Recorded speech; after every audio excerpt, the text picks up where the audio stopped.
आरोपियों को एनआईए ने कोर्ट में फिर से पेश किया है। आरोपी डॉक्टर मुजम्मिल, डॉक्टर शाहीन सईद और डॉक्टर आदिल के साथ साथ मुफ्ती इरफान को एनआईए कोर्ट में पेश किया गया है। 10 दिन की हिरासत अवधि जो एनआईए रिमांड उन्हें मिली थी वो आज खत्म हुई और उसके बाद इन्हें कोर्ट में पेश किया गया है। दिल्ली ब्लास्ट केस में अब तक 7 आरोपियों की गिरफ्तारी हो चुकी है, जिसमें से 4 आरोपी doctor Muzammil, doctor Shaheen, doctor Adil के साथ साथ एक मुफ्ती इरफान भी कोर्ट में पेश किया गया। 10 दिन की इन्हें एनआईए रिमांड पर भेजा गया था। ये रिमांड आज खत्म हो रही है। कुल मिलाकर 7 गिरफ्तारियां हुई थी। 4 ये डॉक्टर थे, उसमें से एक i20 कार का मालिक जिसके नाम पर i20 कार रजिस्टर्ड थी, आमिर रशीद, और एक दानिश जो एक हाईटेक ड्रोन मॉडिफिकेशन में जिसका हाथ अच्छा बताया जा रहा है, जिसने उमर की मदद की थी, उसकी भी गिरफ्तारी हुई है। वो भी इस वक्त रिमांड पर है। लेकिन इस बीच मौलवी इरफान जो नौगाम के एक दरगाह में इमाम था, उसके अलावा डॉक्टर मुजम्मिल, डॉक्टर आदिल और डॉक्टर शाहीन जो लखनऊ की रहने वाली हैं, अल फलाह यूनिवर्सिटी से इनके ताल्लुकात हैं, और इन 4 लोगों की रिमांड आज खत्म हो रही है और इसी के चलते इन्हें एक बार फिर से एनआईए कोर्ट में पेश किया गया है। दिल्ली ब्लास्ट केस में अब तक आधिकारिक तौर पर 7 गिरफ्तारियां हो चुकी हैं। शंकर आनंद हमारे सहयोगी ज्यादा जानकारियों के साथ फोन लाइन पर मौजूद हैं। शंकर, आज 10 दिन की रिमांड खत्म हो रही है, एक बार फिर से एनआईए कोर्ट में पेश किया गया, जरा बताएंगे डिटेल्स। देखिए, जिस तरह से दिल्ली ब्लास्ट की अगर बात करें तो दिल्ली ब्लास्ट और व्हाइट कॉलर टेरर मॉड्यूल से जुड़े मामले में जिस तरह से अब तक 7 आरोपियों की गिरफ्तारी केंद्रीय जांच एजेंसी एनआईए के द्वारा की गई है, उसमें से 3 जो प्रमुख आरोपी हैं जिनका नाम शाहीन, मुजम्मिल, आदिल और इसके साथ साथ एक मुफ्ती इरफान जो है उसको आज आरएसएस पर दिल्ली स्थित पटियाला हाउस कोर्ट में आज पेश किया गया और पेश करने के बाद आगे की रिमांड ली जा रही है। और रिमांड लेने के बाद इनसे फिर से आगे विस्तार से पूछताछ होगी, क्योंकि इस मामले में कई महत्वपूर्ण जानकारी निकल के सामने आ रही है और महत्वपूर्ण जानकारियों के आधार पर तफ्तीश का दायरा आगे बढ़ता हुआ नजर आ रहा है। तो आज जब कोर्ट में पेश किया गया, हालांकि कोर्ट के अंदर में इन कैमरा प्रोसीडिंग चल रहा है, यानी कि कोई भी शख्स जो जांच एजेंसी के नहीं है, जो आम आदमी है, उसको अंदर जाने की इजाजत नहीं दी जा रही है। सिर्फ जो जांच एजेंसी से जुड़े हुए हैं या जो केस से जिनका जुड़े हुए जो वकील हैं, सिर्फ उनको कोर्ट के अंदर जाने की इजाजत दी गई है। और थोड़ी देर के बाद इस मामले में औपचारिक तौर पर वकीलों के द्वारा बताया जाएगा कि किस तरह से तमाम दलीलों को कोर्ट के सामने रखा गया और किस तरह से कितने दिनों की रिमांड मिलती है, वो देखना बेहद दिलचस्प होगा। और जिस तरह से जम्मू कश्मीर से लेकर हरियाणा, राजधानी दिल्ली, उत्तर प्रदेश समेत कई अन्य राज्यों में इसका कनेक्शन निकलता हुआ नजर आ रहा है। जिस तरह से इस मामले में एक सोची समझी साजिश के तहत एक बड़े मॉड्यूल को तैयार किया गया था, तो इन तमाम मामलों पर विस्तार से तफ्तीश की जा रही है और जांच एजेंसी एनआईए के द्वारा इस मामले में तफ्तीश का दायरा आगे बढ़ाया जा रहा है। ठीक है शंकर, क्योंकि जैसा कि आपने कहा कि अभी अंदर जाने की इजाजत किसी को नहीं है, थोड़ी देर में स्थिति स्पष्ट हो जाएगी। आप नजर बना के रखें। बहुत शुक्रिया जुड़ने के लिए हमारे साथ।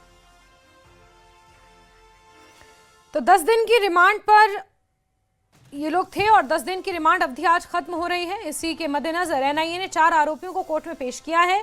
कड़ी सुरक्षा के बीच इनकी पेशी चल रही है और रिमांड आगे बढ़ती है। किस तरह से क्या डिटेल्स निकलकर सामने आती हैं वो भी आपको बताएंगे, क्योंकि पेशी अभी चल रही है और फिलहाल किसी को भी अंदर जाने की इजाजत नहीं है।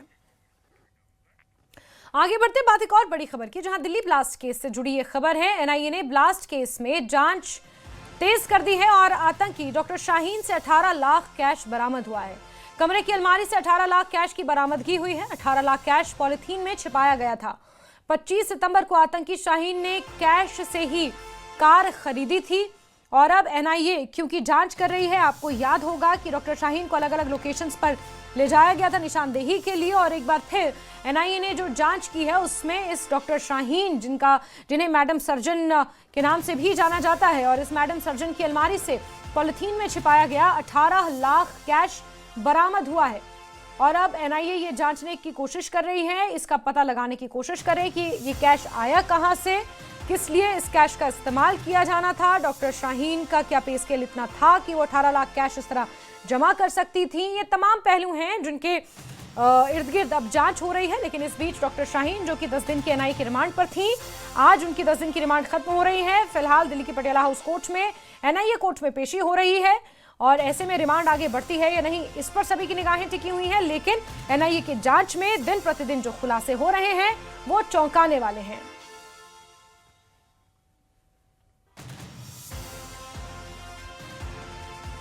और 18 लाख कैश कहां से आया, ये बड़ा सवाल है। डॉक्टर शाहीन मैडम सर्जन जिसे कहा जाता है और जमात इस्लामी का महिला ब्रिगेड संगठन जमात उल मोमिनात की भारत में ये सक्रिय सदस्य बताई जाती हैं। ऐसे में आतंकी कनेक्शन भी इनका सामने आया है और दिल्ली ब्लास्ट में एक अहम भूमिका शाहीन और मुजम्मिल की सामने आई है। दोनों बहुत घनिष्ठ मित्र हैं और एनआईए इस पूरे मामले को लेकर गहनता से जांच कर रही है। ये 3 मुख्य नाम हैं, डॉक्टर आदिल, डॉक्टर मुजम्मिल और डॉक्टर शाहीन। ये 3 डॉक्टर्स और एक इमाम जो कि नौगाम मस्जिद में श्रीनगर से जिसके तार जुड़े हुए हैं। बताया जा रहा है कि लोगों को रेडिकलाइज करने का काम उसने वहां पर किया, सीधे तार उसके जैश ए मोहम्मद से जुड़े हुए थे।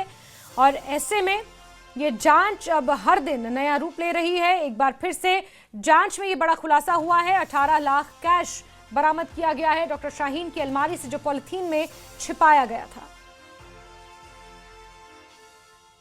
और ईडी की जांच में अल-फलाह ट्रस्ट का एक और कारनामा सामने आया है। दिल्ली के मदनपुर खादर में मृतक लोगों के नाम पर फर्जी दस्तावेज तैयार कर जमीन हड़पी गई है। ट्रस्ट के चेयरमैन जावेद सिद्दीकी के खिलाफ नई एफआईआर दर्ज की गई है।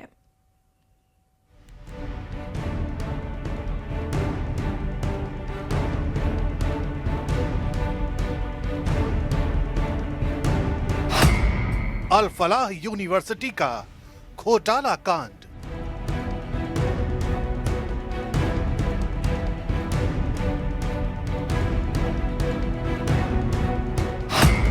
ईडी के हाथ लगे फर्जीवाड़े के चौंकाने वाले सबूत।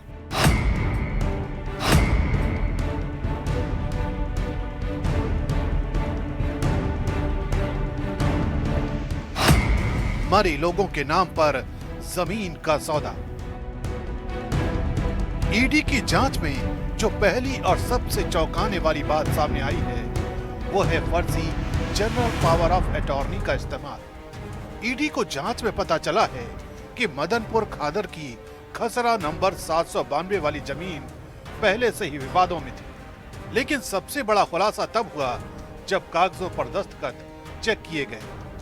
जिन लोगों के नाम पर जनरल पावर ऑफ अटॉर्नी दिखाई गई थी उनमें से कई लोग दशकों पहले मर चुके थे। जैसे नथू की मौत 1972 में हुई थी, हरबंस सिंह 1991 में, हरकेश 1993 में और 1998 में शिवदयाल और जयराम भी गुजर चुके थे। इसके बावजूद जीपीए पर 7 जनवरी 2004 की तारीख डालकर दिखाया गया कि इन मृतक लोगों ने अपनी जमीन बेचने की अनुमति दी। यही फर्जी दस्तावेज आगे चलकर जमीन ट्रांसफर में इस्तेमाल किए गए। ईडी के मुताबिक ये पूरा ऑपरेशन बेहद प्लानिंग के साथ किया गया ताकि दिल्ली के मदनपुर खादर की कीमती जमीन को हड़पा जा सके।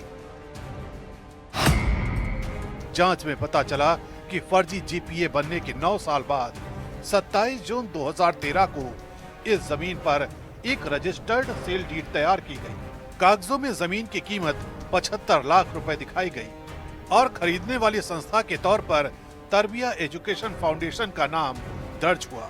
फर्जी जीपीए विनोद कुमार नाम के व्यक्ति के नाम पर तैयार की गई। दिखाया गया कि मृतक लोगों ने विनोद को अपनी जमीन बेचने की इजाजत दी है। इसके बाद विनोद ने वही जमीन आगे तरबिया एजुकेशन फाउंडेशन को बेच दी। ये वही फाउंडेशन है जो अल-फलाह यूनिवर्सिटी से जुड़ी हुई और जिसके संचालक जावेद अहमद सिद्दीकी और उनका परिवार है। ईडी के मुताबिक ये पूरा ट्रांजैक्शन शुरुआत से आखिर तक फर्जी है। न दस्तखत असली थे, न जीपीए वैध थी और न ही जमीन बेचने की अनुमति। सब कुछ झूठे कागजों पर खड़ा था। ईडी ने अपनी जांच में साफ कहा है इस घोटाले का आखिरी लाभार्थी तरबिया एजुकेशन फाउंडेशन है। जमीन आखिरकार इसी फाउंडेशन के नाम पर दर्ज हुई। अब ईडी इस केस में फर्जी दस्तावेज बनाने वालों, जीपीए तैयार कराने वाले दलालों, सेल डीड कराने वाले लोगों और इस पूरी जालसाजी का फायदा उठाने वालों के खिलाफ मनी लॉन्ड्रिंग, और धोखाधड़ी के तहत कार्रवाई कर रही है। लेकिन सबसे अहम सवाल ये कि क्या ये केवल एक जमीन का मामला है या इससे जुड़े और भी सौदे हैं? जांच एजेंसियां कह रही हैं ये तो सिर्फ शुरुआत है, आगे खुलासे होने बाकी हैं।